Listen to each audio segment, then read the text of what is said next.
Et la question, qu'est-ce qui a motivé donc l'introduction de ce système de gestion électronique des affaires dans ces pays francophones de la CEDEAO? Pour en parler, la TVT a reçu pour vous Yaouza Orosama. Il est greffier en chef de la Cour de justice de la CEDEAO.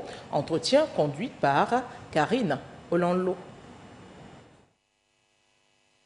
Le système de gestion électronique des affaires a été essentiellement expérimenté par la Cour de justice de la CEDEAO en 2020. Cette méthode a fait ses preuves et la Cour de justice de la CEDEAO veut donc aujourd'hui permettre à tous les avocats de l'espace communautaire d'être au parfum de cette innovation. Pour plus de précision, nous recevons sur ce plateau le docteur Yaouza Orosama, greffier en chef de la Cour de justice de la CEDEAO. Monsieur, bienvenue sur ce plateau. Bonjour madame, merci. Merci. Qu'est-ce qui a motivé l'introduction du système de gestion électronique des affaires? L'introduction du système de gestion électronique des affaires a été mise en place à la suite de la pandémie de la Covid-19 en 2020 pour non seulement assurer la continuité des affaires, mais également les activités de la Cour.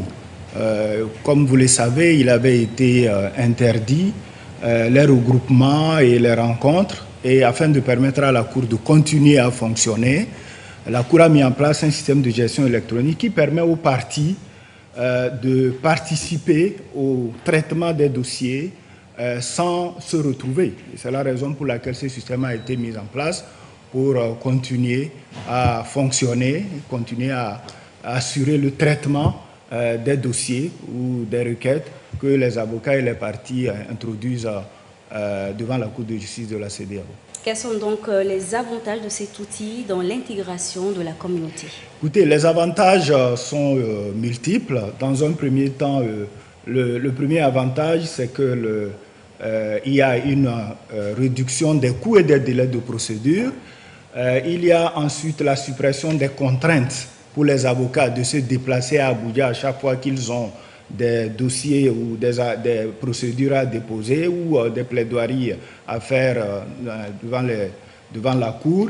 Il y a également l'avantage de la suppression, enfin de l'accès à distance de la Cour, ainsi que les contraintes liées donc au délai.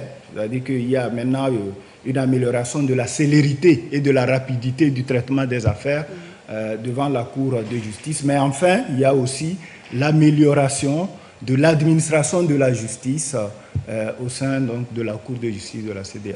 Et justement, est-ce qu'à travers cet outil, le justiciable a la possibilité de suivre l'évolution de son dossier au même titre que son avocat? Alors, comme vous le savez, le ministère de l'avocat est obligatoire devant la Cour de justice. Si le justiciable voudrait suivre la procédure ou le dossier le concernant, il devra le faire via son avocat ou son conseil, qui est donc la personne habilitée à le représenter devant la Cour de justice de la CEDEAO. Docteur, votre mot de fin? Je voudrais avant tout, au nom de la Cour, remercier les autorités togolaises pour l'accueil et les commodités qui ont été mises en place depuis notre arrivée à Lomé, mais également indiquer que la Cour de justice de la CEDEAO, c'est la Cour de tous les 15 États membres de la CEDEAO et qu'elle est à la disposition de tous les justiciables de la communauté pour peu qu'ils veulent faire prévaloir leurs droits dans les relations qu'ils ont avec les États membres. Cette convocation des avocats des pays francophones de la CEDEAO pour être outillés sur l'utilisation donc du système électronique de gestion des affaires a eu lieu plus tôt hier.